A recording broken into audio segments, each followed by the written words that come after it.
Okay po, let's prepare our hearts and minds to listen to the Word of God this evening, and let us call Brother Albert Lumagi for his preaching or devotion this evening po.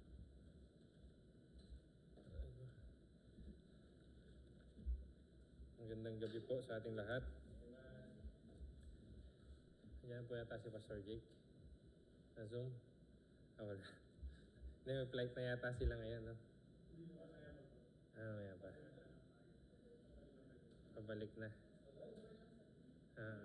Mabilis lang po yun. Talagang... andito na po siya. Dating na lang po bukas. Nang gabi ba? Tama? So, bukas po ang dating niya.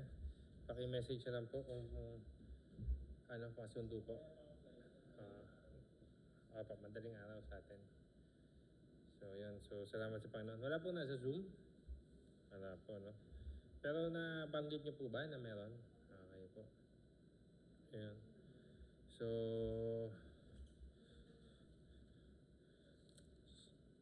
pag-aralan po natin yung... Actually, text ko po ito nung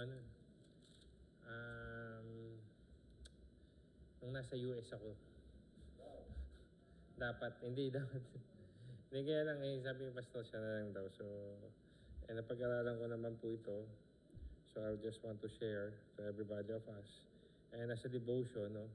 So, mas maigi na hindi naman lahat nakarinig din, no? So, yun po. Pag-aralan natin. Akala ko talaga nun, handang-handa ako naka-online ako sa ano pala ginanap? Sa Alnada. Walang mo nito. So, ayan. So, I invite everybody to stand. Let's open our Bible in the book of Luke, chapter 8.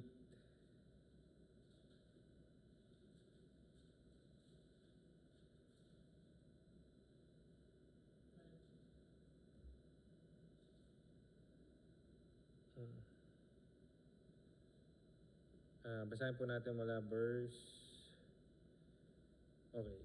16 to verse 18. Sabay-sabay na lang po natin basahin. Say amen, kung nandiyan po sila. Sabi po sa verse 16, ready, begin. No man which hath light a candle covereth it with the vessels, or putteth it under the bed, but setteth it on the candlestick, that which they enter and they see the light. For nothing is in secret that shall not be made manifest, neither anything hid that is not be known and come abroad. Take heed therefore how you hear, and whatsoever hath, to him he hath given, and to whatsoever not. For he shall be taken even that which hath seemeth he hath. God bless the reading of the Holy Scripture. Tayo po panandali ang manalangin. O dakilang Diyos, sa manaming mapangyayan sa lahat, kami po papasalamat sa inyong kabutihan sa aming buhay sa lahat, Panginoon, sa pagbabasa ng inyong banal salita sa lahat, Panginoon, sa inyong gabay at patnubay sa amin sa buong araw nito. Salamat, Panginoon, na patuloy na kayo'y nakagabay sa amin, nakapagtipon po kami ngayon, Panginoon. At salamat, Panginoon, sa mga salita mo na aming pag-aaralan. Nawa, Panginoon, dalangin namin. Ikaw, nawa, Panginoon, ang gumabay at magturo sa amin. Nawa, Panginoon, paintindi mo sa bawat isa sa amin ang mga salita mo na dapat naming matutunan na kung saan, Panginoon, ito, Panginoon, dapat ay aming nawa ay maipamuhay sa araw-araw, Panginoon. Nawa, Panginoon, ikaw madakila sa aming kalagitnaan. Patawad po sa aming mga pagkakamali at pagkukulang, Panginoon. At lahat ng ito, Panginoon, ay aming hinihiling, dinadalangin sa dakilang pangalan na Jesucristo ang tagapagligtas namin. Amen. Magsipo na po tayo.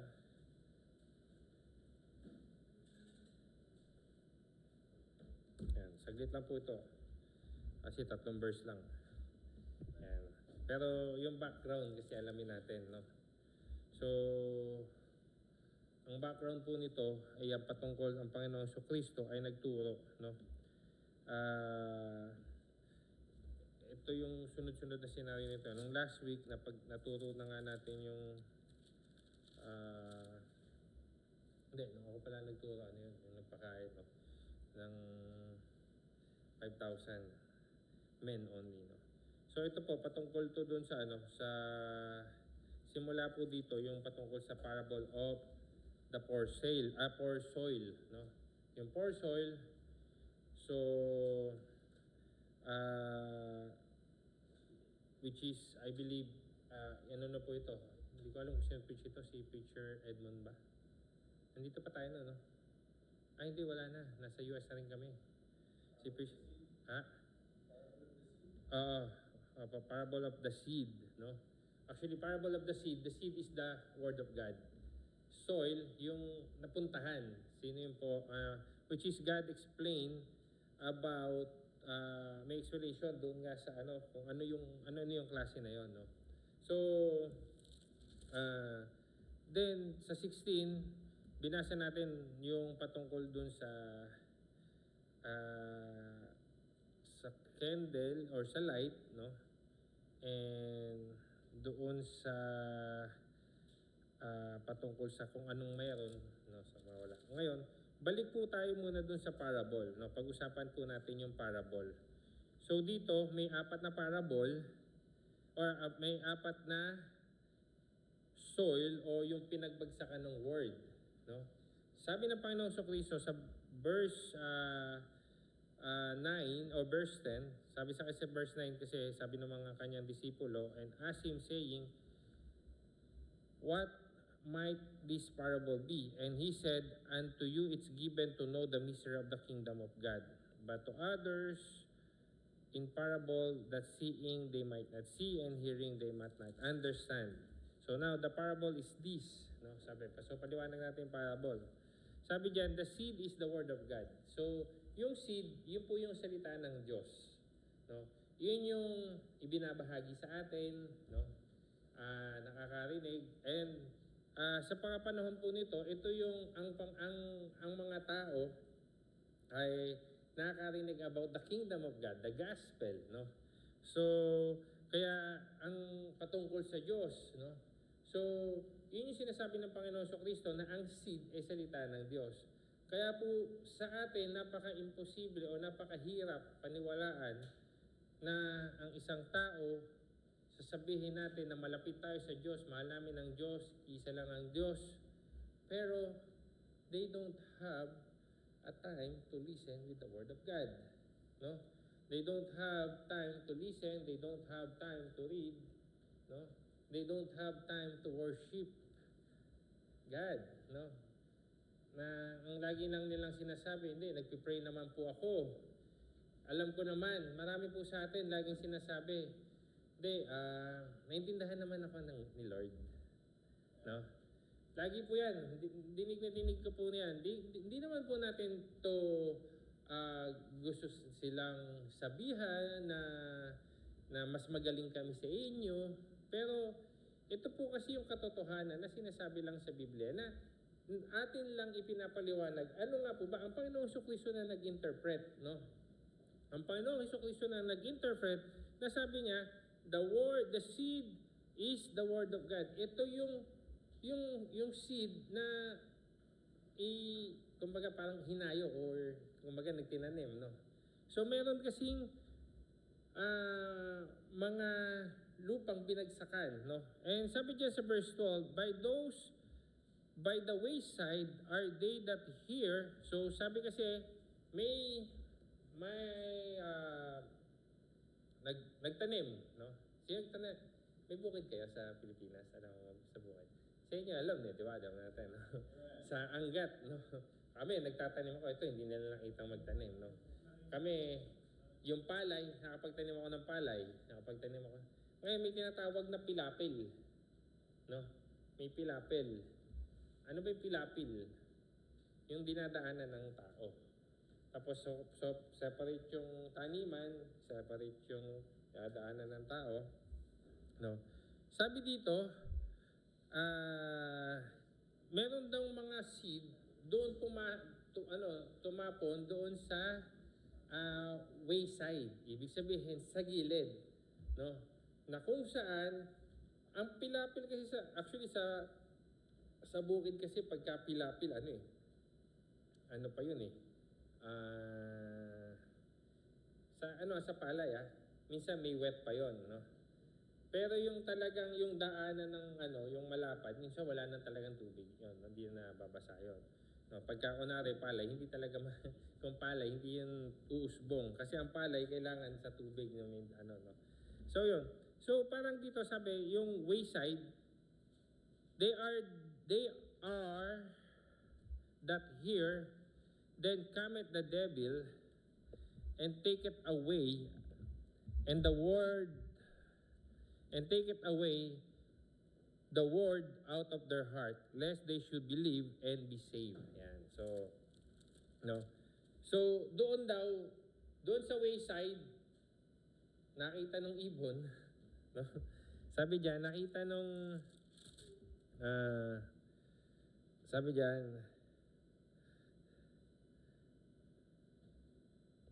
in the wayside, then cometh the devil and taketh away out of their heart. So, basahin nga natin po yung yung previous niya. Sabi diyan, verse 5, the sower went out to sow the seed, and as he sowed, some fell on the wayside and was trodden down, and the fowls of the air devour it. No, fowls. So fowls, ibon nga, no. Yung mga ibon, hindi kalapate, hindi igel, basta ibon. So, kinaut daw yung at kinain, no. So, kitang-kita po 'yan, no.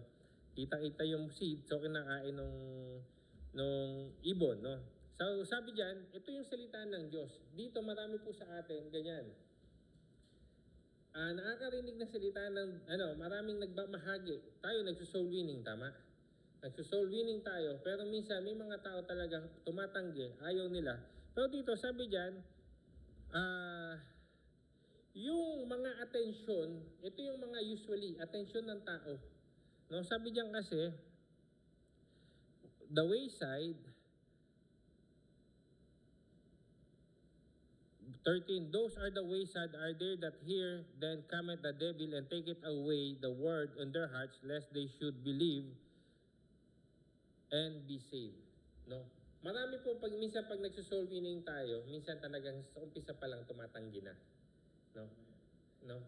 So pwede nating sabihin na ito yung minsan ang tao, bakit po dumadating ang tao sa ganun? Kasi ano po ba yung sinasabi nating example dito, yung devil? They cut the devil, yung seed hindi na nakakarating sa kanila. It's not because na hindi talaga totally nakakarating sa mga tao, pero ito po yung minsan na dumadating, ibinahagi mo, pero yung utak nila sinasaraduhan ng alin po? Ng kasalanan. Intindihan natin. Bakit? Kasi minsan may mga tao po, alam nila na nandun sila sa kasalanan, and tinatakpan ni Satan yung kanilang kaisipan na para manampalataya at lumapit sa Diyos. Isa po yon. Minsan, nandiyan yung utak nila or utak na kung saan si Satan binibigay sa kanila na pare-parehas lang yan, kulto yan. Actually sa amin, sa Pilipinas, yan nga, sabi, minsan sinasabi, actually, kaya nga si Minmin napunta dito eh. Si Minmin napunta dito. Alam mo ang tingin nila doon sa pananampalataya natin is pineparahan lang tayo ng pastor, no? Na parang para sa kanila, ang tamang pananampalataya ay yung pananampalatayang meron sila. Kumbaga sarado na, blinded na, no? Yun nga yung sinasabi nilang sagrado, kandado sagrado. Okay? Kandado sagrado. No.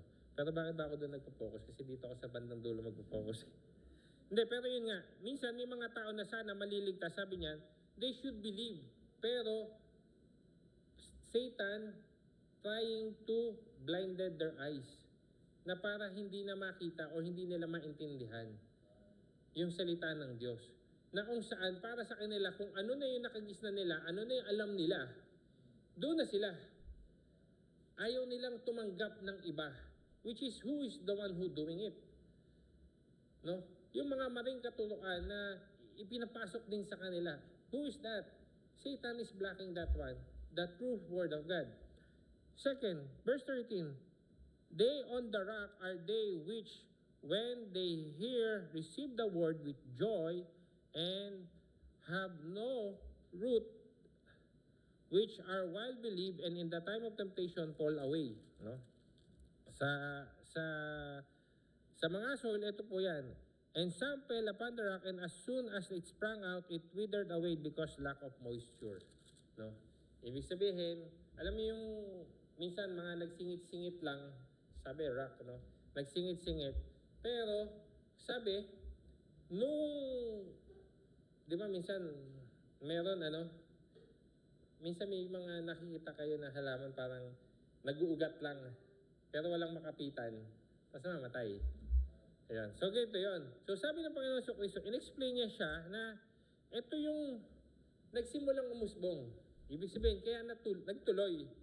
May nakarinig ng salita, pero sabi niya dyan, sabi ng Panginoon sa Kristo, they are on the rock, are they which are heard, receive the word with joy. Masaya nilang tinanggap ang salita ng Diyos. No? Marahil marami sa atin, maraming ganyan. No? Hindi ko naman sinabing lahat ng mga hindi na natin nakikita ngayon, ganun. No? Hindi ko po, nating nakasama natin sa iglesia, pumunta dito, tapos ngayon wala na.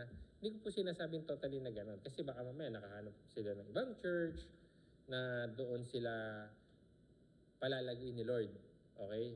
Ang importante po sa atin is yung lalago sa pananampalataya sa Panginoon. No? Nandito ka nga sa iglesyang ito, hindi ka naman lumalago. Diba? So, pangit yun. Mahirap yun. No? Kasi, ang Diyos naman ang magpapalago sa atin. Amen? So, yun po. No? So, sabi dyan, ito yung mga tao na nakarinig, nasihan ng pansamantala, no? Sabi dyan. And, nung dumating na sa mga pagsubok, no? Nawala na. Actually, minsan, nakakalungkot din pong minsan may mga ganyan. I remember, meron ako naringgan po na ganyan na parang, bakit kung kailan ako naging Kristiyano, kailan ako lumapit sa Diyos, parang lalo yata akong nagkaproblema. Lagi po natin tatandaan, ang sabi ng Panginoong Kristo, no? You need to take up His cross.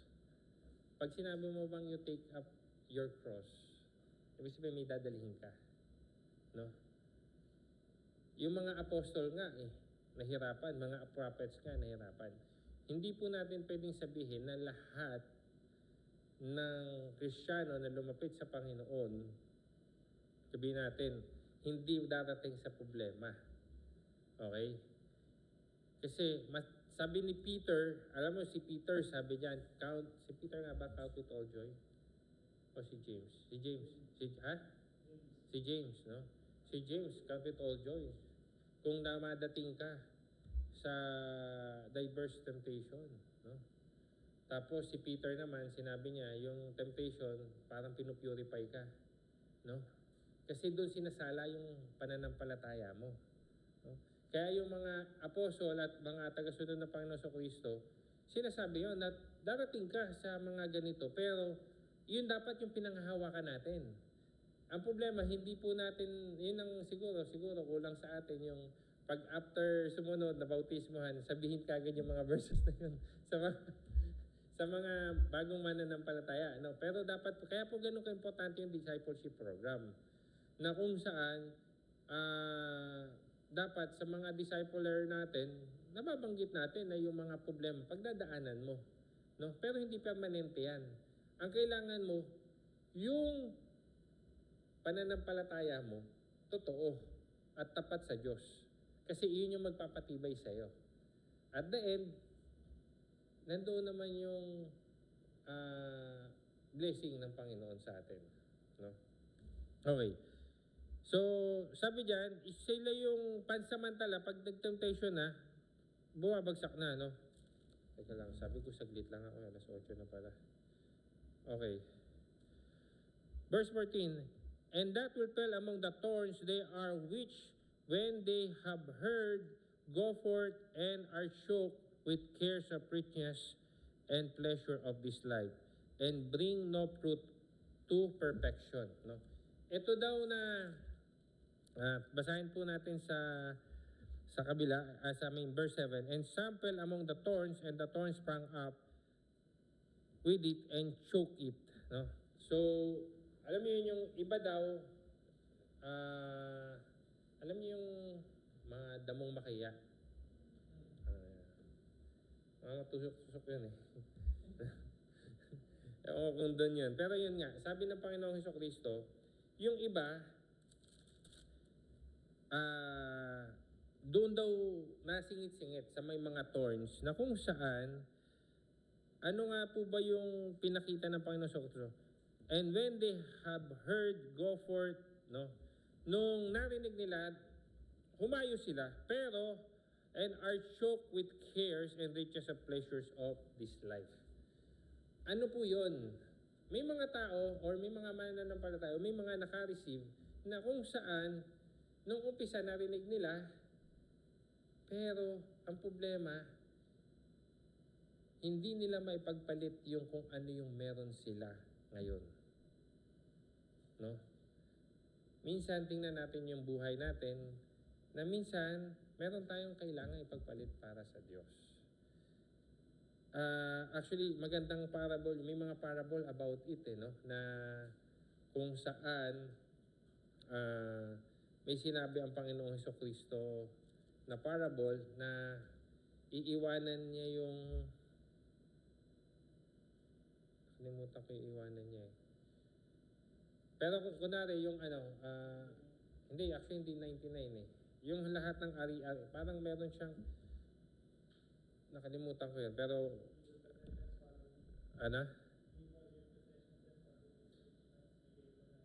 parang gano'n. Pero bukod pa yun eh, may parable nun. Pero yun nga, dito, pinapakita ng Panginoong Hesukristo na if you will care for something, especially sa mundong ito, mahirapan kang sumunod sa Kanya. No? Bakit? Bakit po? Kasi totohanan, minsan marami po sa atin, iniisip natin minsan yung katanyagan natin, yung talent natin, kung ano yung meron tayo, na kung saan yun yung nagiging dahilan para hindi tayo makapagpatuloy sa Diyos. Bakit? Kasi yun yung nakikitang hindi maganda sa atin eh. No? Kaya minsan, kung sabi nga ng Panginoong Hesukristo, nakalimutan ko siya. Sabi ng Panginoong Hesukristo, iwanan mo ang lahat. Tama. And follow me, di ba? Iwanan mo ang lahat and follow me. Ngayon, dito, pagka ang isang tao, laging ang isipin nila kung ano yung meron sila. Kaya sabi dyan, no? And are choked with cares and riches and pleasures of this life. No? Minsan, sa atin, inisip natin magpayaman, no? Hindi na tayo, kaya nga po sana maintindihan. Sabi ko dun sa isang discipler ko, dapat alam natin, sabi ko nga sa kanya, ibahagi mo na dapat ang Diyos binigyan tayo ng 6 days to work. Meron tayong isang araw para sa Kanya. Kaya tayo may Sabbath day eh. Ngayon, sabihin natin, hindi yung ano ko hindi pasok doon sa ano ko eh. Yung off ko, hindi pasok doon sa service. Paano gagawin ko? May solusyon yan. Mag-request ka ng Bible study. Mag-request ka ng visitation. Para you can continue. No? So doon, kailangan magbigay tayo ng time para sa Panginoon. Ang problema po, minsan may ganito. Ewan ko, pero alam ko, may katotohanan din po ito. Yung mga sawa or pagod na sa ministry. Pag nakakuha ng trabaho, gusto nila, ang off nila, hindi Sunday. Meron po yun, may mga ganyan. Kasi para daw, at least, hindi sila, may excuse sila. Ay, may pasok po ako eh. Okay. May pasok po ako eh. Tapos, nung araw naman na off siya, hindi naman siya nagpapabisita. Hindi naman siya nagpapa-Bible study. No? Doon po makikita natin na dapat, kumbaga, makita po natin na tayo bilang mananampalataya, dapat meron tayong tinitingnan, no? Or ini-aim. Ano yung ini-aim natin? Yung magkaroon tayo ng pakikipagsalamuha sa Panginoon. Paano yun? Kunwari, sa mga ganito. Diba? Sa pananambahan, sa pananalangin. No? So, yun po. So, dito, yung huling soil, sabi dyan, but that one in a good ground are they which is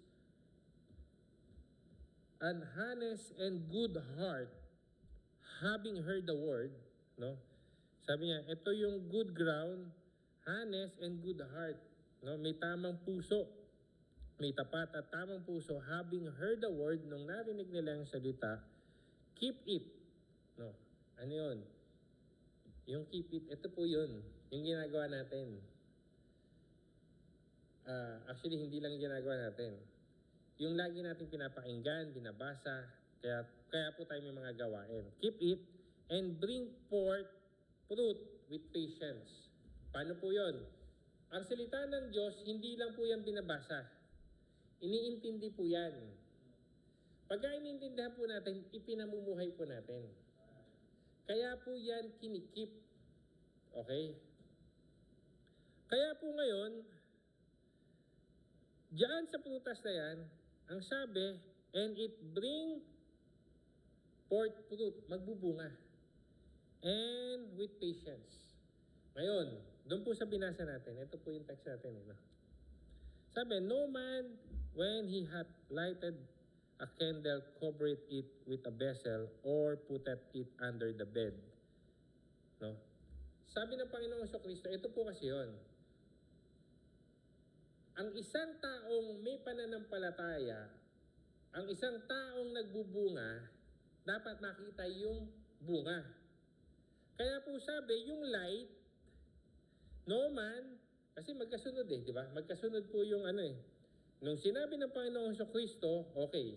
Nasabi ng Panginoong Kristo, ito ay nagbubunga with patience.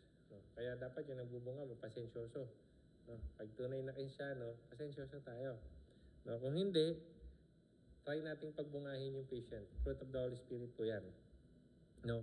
Kaya sabi ng Panginoon sa Kristo, walang tao na hath lighted a candle, cover it with vessel, or put it under the bed. No? Sabi niya dyan, sabi ng Panginoon sa Kristo, walang taong magbubukas ng liwanag tapos ilalagay doon sa ilalim, tatakpan. Kasi ano bang purpose ng ilaw? Bakit mo ano? Kasi gusto mo ng liwanag. Tama? Gusto mong makakita. Ngayon, sinasabi ng Panginoon sa Kristo, yung prutas mo, yung fruits mo, hindi mo pwede sabihin, hindi, ligtas ako. Pero hindi lang talaga ako, ayaw kong pakita yung fruit ng aking pananampalataya eh. Tama? So, ibig sabihin, ang siyang taong may tamang salita ng Diyos, no? Tumanggap at nananampalataya sa Panginoon, lilitaw at lilitaw yung bunga. No matter what, kung ganong katagal. Kaya kailangan yung word, sabi dyan, kaya kailangan yung salita, i-keep nyo sa ating mga puso. No? Pag kinip po natin sa ating puso yung salita ng Diyos, ipapamuhay po natin yan, ilalakad po natin yan. Amen? Naintindihan po? Kaya po, hindi po pwede na hindi po makikita yan. No? Siguro, nakanampalataya ka ngayon, namatay ka bukas, baka hindi na talaga makita yan. Okay? Naintindihan? Pero as we grow, tumatanda tayo,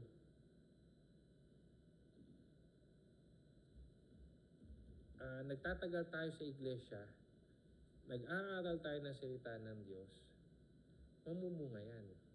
Ngayon, kung talagang hindi ka naman umaate ng church, hindi ka magbubunga kasi hindi ka nagkikip ng word eh.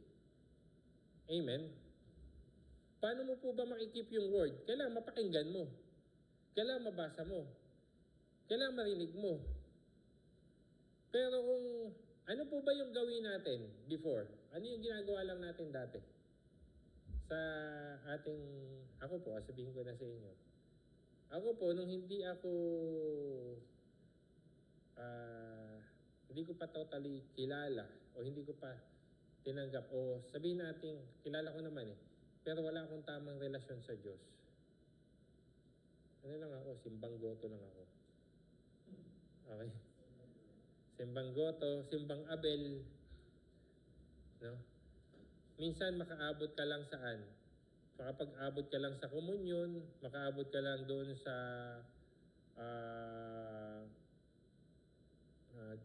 God's Prayer, yung Our Father, no?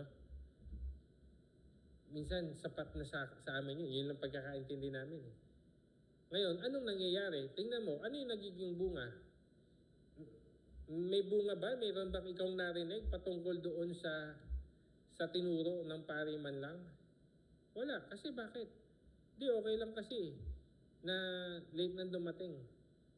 Tayo dito ngayon, okay lang ba na pag dumating ka, magko-closing prayer na, Brother Andre? Darating ka. Sa dinami-dami ng lahat ng worship service, ang start ng worship service from 10:30 to 12, darating ka 11:45, 11:50. Tama ba? So wala ka nang maririnig nun. Importante po yung pakikinig ng salita ng Diyos para mag-keep yun para sa atin, para po magbunga. Okay? Sabi diyan, for nothing is secret that shall not be made manifest, neither anything hid that shall not be known and come abroad. No? So parang ano pa rin, walang sikreto kaya hindi mo pwedeng sabihin na ikaw ay isang mananampalataya ng Panginoon sa Kristo pero hindi talaga nakikita sa buhay mo. Hindi mo maisisikreto yun. No? Verse 18, take heed therefore how you hear, for whosoever hath, to him shall be given, and whosoever hath not, from him shall be taken even that which he seems to have. No? So, ito, sabi diyan, kung sino yung meron, no? Kaya po kung ikaw ay may fruit of the Holy Spirit na, dadami pa yan. No? Dadami pa yan. Magbubunga ka pa. As long na yung word ay as long na talagang may word ka na kinip. Okay? Kasi I don't think na you will keep kung talagang hindi ka naman ligtas. No? Kaya minsan search natin yung ating mga sarili. Kasi bakit ko po nasabi yan? Punta muna po tayo sa Matthew. No? Ang Panginoon sa Kristo nagtuturo din po dito, Matthew chapter 7.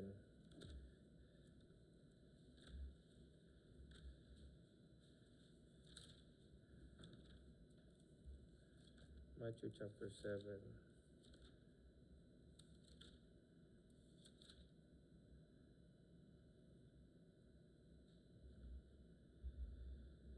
Mula verse 15 po, tingnan nyo. Okay. Ito po sinasabi po dito yung di ba? Beware of false prophet which come to you with sheep clothing, but inwardly they are way-bearing wolves. You shall know them by their fruits. Okay? Bakit po? Papasok ko ngayon yung fruits. Babalik ko po dyan. Sabi ng Panginoong Kristo, na nagtuturo siya, mag-ingat kayo sa mga bulaang propeta, which cometh with the sheep clothing, inwardly they are wavering words. So, may mga sabi, tagapagturo na bulaan, na kung saan akala mo mga tupa, pero mga wolves pala. Sabi ng Panginoong Kristo, malalaman mo sila, makikita mo sila by their fruits. Diba? By their fruits, thou shalt know them. Okay? Dito, gusto ko pong i-apply ngayon natin sa atin. Gusto kong makita nyo kunwari sa akin, kila Andre, yung mga anak ko, o sa bawat isa sa atin, magkakapatiran. No? Kasi bakit? Kasi hindi naman, kunwari, sanay na kayong mag-soul winning, no? Mag-soul winning, di ba? Para na rin kayong tagapagturo kasi nag-share kayo ng gospel, tama? Okay? Once we do the soul winning, papakita mo dun sa tao, hindi, mag-share ka, no? Pero ang pag-uugali mo pala, hindi tama. Wala ka palang prutas. Alam mo lang yung mga salita ng Diyos, no? Pero hindi mo talaga na ipapamuhay, no? Bakit? Minsan ang nangyayari doon, nakakatisod ka pa. Imbis na yung isang gustong tumanggap sa Panginoong Kristo, hindi makakatanggap kasi nakita yung pag-ugali mo, hindi naman pala tama. Yun ba yung sasamahan kong church, yung mga sa church na yan, ano lang din, parang pare-parehas lang naman kami. No? Actually, kaya alam niyo po, malaking bagay yung pag-aaral doon sa Bulacan, yung may lesson silang yung separation. No? Sa BCBBI. May klase nun Si Ninmin kasi hindi umatin nun kasi nasa Kalumpit. Hindi, nasa Kalumpit kasi yun. Nasa Kalumpit kasi siya. Hindi pa maganda may mga klase kasi. So, narinig ko po yun na, yun nga, bakit nga ba ang baptist ganito? Kasi we need to be separated from the world, no? So, yun. So, sabi dyan, basahin ko po, no, sa you shall know them by their fruits. Do men gather grapes of thorns or figs of thistles? Even so, good tree bringeth forth good fruits. But the corrupt tree bringeth forth evil fruits. No, yung good tree, yun yung, kunwari, ang pinapakain natin, nakasaging, sa tree tayo yun yung sa Panginoong Kristo, dapat magbubunga tayo na nanggagaling sa Panginoong Kristo. At kung sa demonyo, pangit talaga yung lalabas sa buhay natin, no? A good tree cannot bring forth evil fruit, neither, no? So kung kunwari, nakakapit ka sa Panginoong Kristo, kung totoong nakakapit ka sa Panginoong Kristo, mahirap po na magbunga ka ng pangit. Okay? Kailangan po talaga, importante na tayo ay namumunga. No? Kasi bakit? Mamaya, meron pa po ako isang verses na babasahin. Neither can a corrupt tree bring it forth good fruit. Every tree that bringeth not forth good fruits is hay down, no? Ano yun? Hew down. Pinuputol.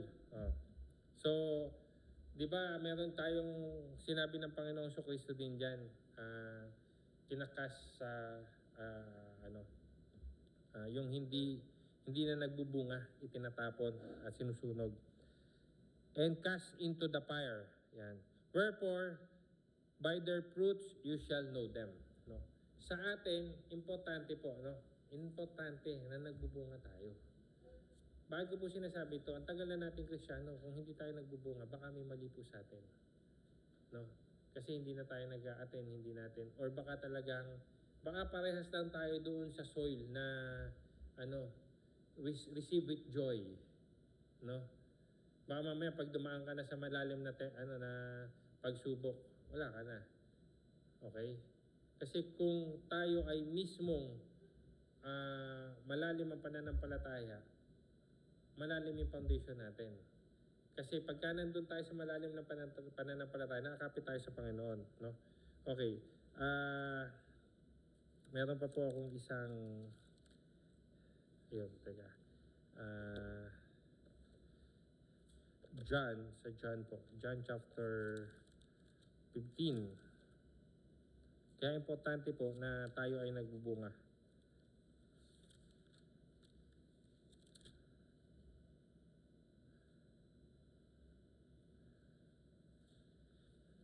John chapter 15 verse 5. Amen.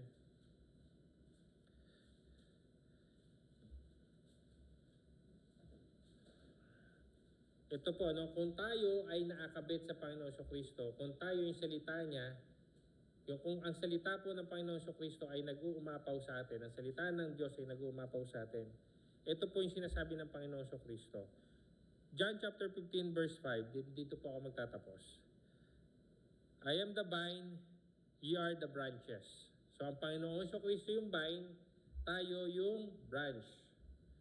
He that abideth in me, and I'm in him, the same bringeth forth much fruit. Okay? For without me, you can do nothing. Sabi ng Panginoon sa Kristo, ganito, siya yung, ano yung vine sa Tagalog? Yung, hindi ba yun, ha? Okay. I am the vine, you are the branches. Okay, kumbaga, doon tayo kumakapit yung yung branches. Tayo 'yon. Yung branches yun ay maliliit na kung saan nandoon ay tumutubo yung di ba? Yung trunk. Yung trunk, yun yung parang yung pinakapuno. Yung vine parang yung kapit-kapit na isa sa puno. Then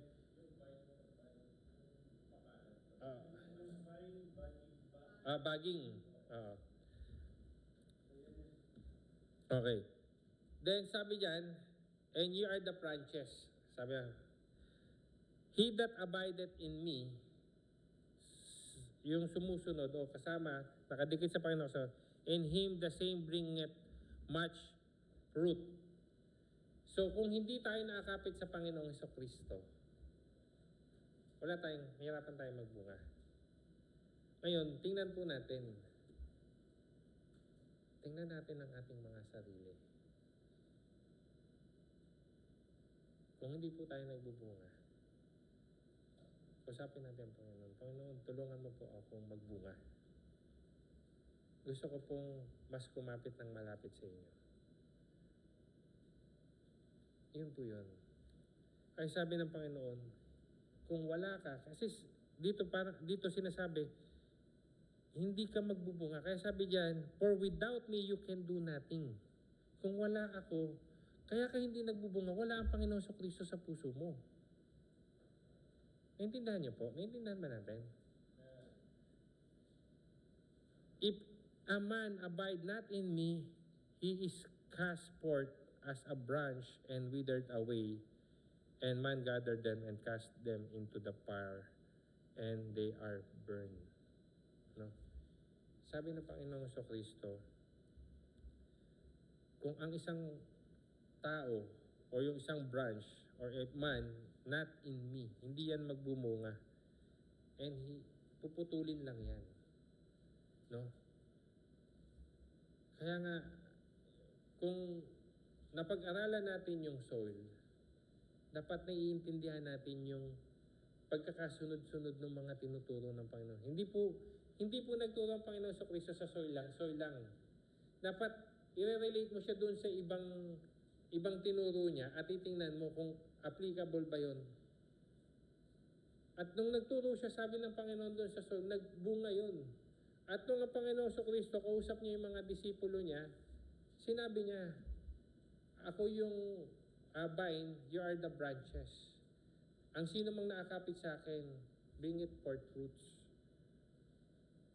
So kung hindi po tayo nagbubunga, baka hindi tayo nakakapit kay Jesus Christ. Ibig sabihin, wala tayong tamang relasyon sa Kanya. Ngayon, paano po ba magkaroon ng tamang relasyon sa Panginoong Kristo?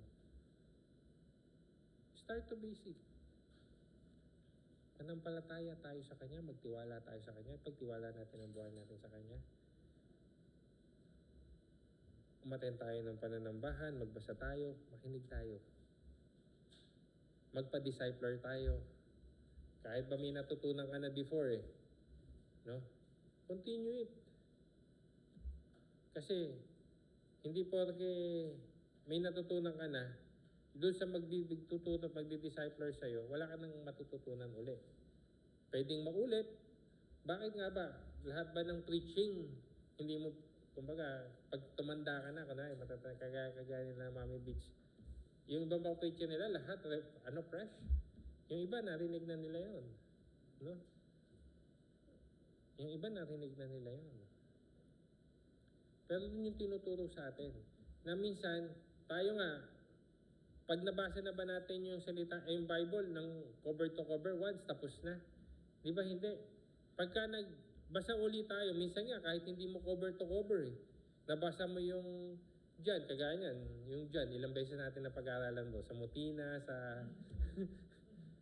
ang dami namin natututunan Sa Luke, ako, ang dami kong uling, nalaman ko na yun, pero marami pa akong nalalaman.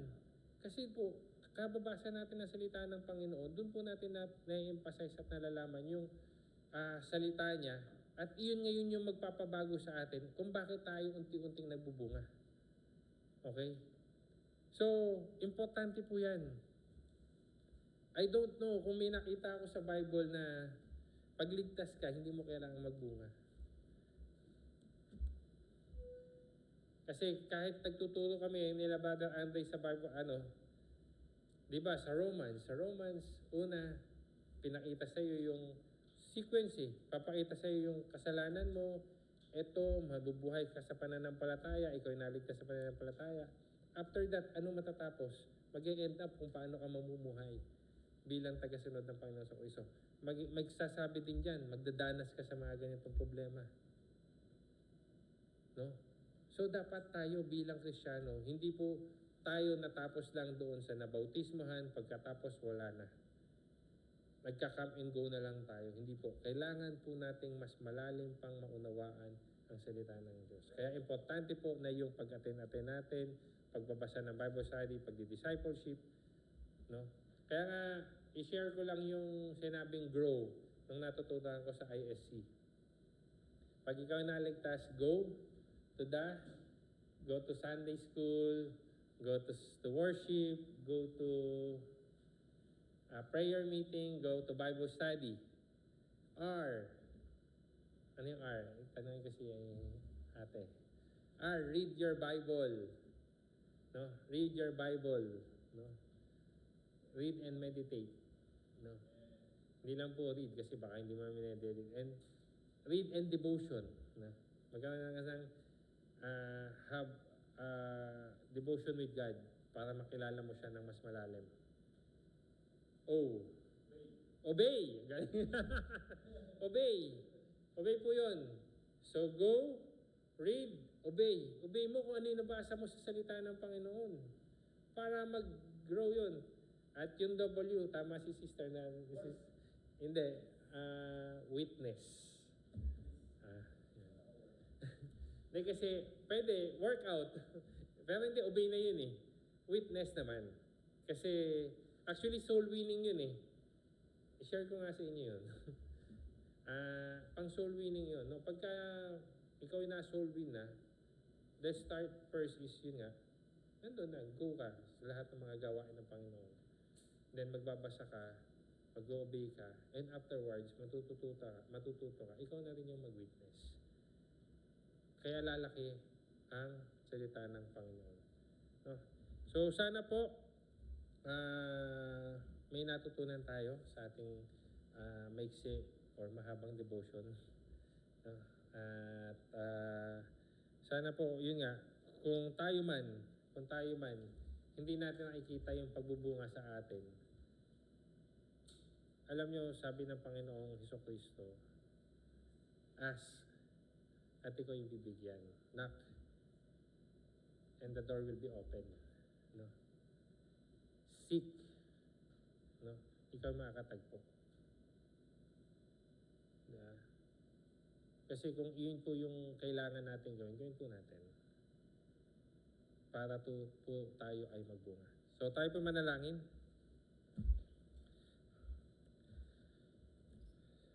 O dakilang Diyos, Ama namin mga Panginoon sa lahat, kami po ay nagpupuri at papasalamat sa salita mo, Panginoon, na nahayag ngayong gabing ito, Panginoon.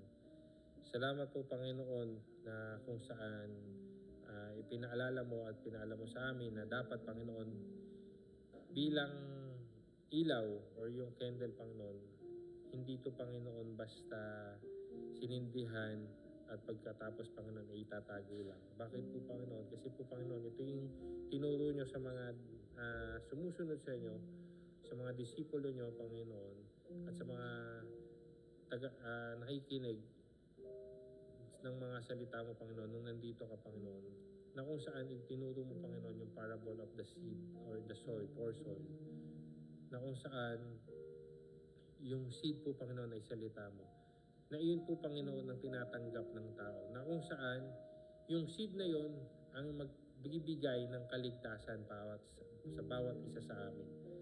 Doon po ipinakita nyo sa parable na yon na sinabi nyo, Panginoon, na may binanggit kay Panginoon na yung dapat maniniwala, mananampalataya at maliligtas kung natanggap po. Pero si Satan is nandyan, they blinded some people, pero Panginoon, kami na nandito, kami, Panginoon, yung mga naka-receive. We are praying, Panginoon, nawa kami, Panginoon, ay mayroong good ground na kung saan ito'y magbunga sa amin. Huwag nawa, Panginoon, ito yung ni-receive lang namin, masaya kaming nakikipag-fellowship sa mga kapatid, pero Panginoon, bilang darating na pagka dumating na yung pagsubok, kami basta na lang tumalikod dahil hindi namin naunawaan at naintindihan talaga ang salita mo. Dahil hindi po yun nag-umapaw, hindi po yun nanatili sa aming mga puso. Tinanggap lang po namin, pero hindi namin hinayaan na magbunga at alagaan ito sa pamamagitan ng pag-aaral ng iyong salita, sa pamamagitan ng pananambahan. Kaya dalangin namin, Panginoon, tulungan niyo kami, Panginoon, na mas manampalataya, mag-increase, Panginoon, ang aming pananampalataya sa inyo. Tulungan niyo kami, Panginoon, na magkaroon ng goal sa aming buhay pananampalataya na kung saan mabasa namin ang inyong banal na salita, hindi lang po mabasa, bagkus, Panginoon, maunawaan. Tulungan niyo kami, Panginoon, na magkaroon ng devotion. Tulungan niyo kami, Panginoon, na magkaroon ng discipleship, maka-attend, mapaunlakan at magabayan kami, Panginoon, ng aming mga tagapagturo, Panginoon. Na kung saan, Panginoon, ito yung magpapalalim sa aming pananampalataya sa inyo at pagtitiwala sa inyo. At sa ganun, Panginoon, ito ang magbibigay ng pagbunga, Panginoon, sa aming pananampalataya. Dahil, Panginoon, sabi nyo nga po sa mga alagad nyo, kung wala po kayo, wala kaming magagawa at hindi kami magbubunga. Na kung saan, kung hindi po kami nagbubunga, baka nga po, Panginoon, hindi kami nakakapit sa inyo. Kaya tulungan nyo kami, Panginoon, na makapagbunga, mas kumapit at manatili, Panginoon, ang salita mo sa aming mga buhay. Maraming salamat, Panginoon. At lahat ng ito, Panginoon, ay aming hiling dalangin na may kapurihan at pasalamat sa dakilang pangalan ni Jesucristo, ang tagapagligtas namin. Amen. Magandang gabi po. Magandang gabi, Brother Benji. How are you? Good evening po. Salamat po. Good evening, Brother Andre. Sino may birthday? Kailan ba? Si Sebedy po. Nung Wednesday? Nung 16 po. Wednesday. Happy birthday, Seb! Nung 16. See you in Kuwait. Thank you po. Happy birthday, Seb! Salamat. Ayan po. Hello. Kuya, Ha? kumusta po? Birthday ni Seb! Bye-bye po. God bless po. Bye po. God bless. Birthday ni Seb, sabi ni Seb, bye-bye! Ate, birthday! Ano na?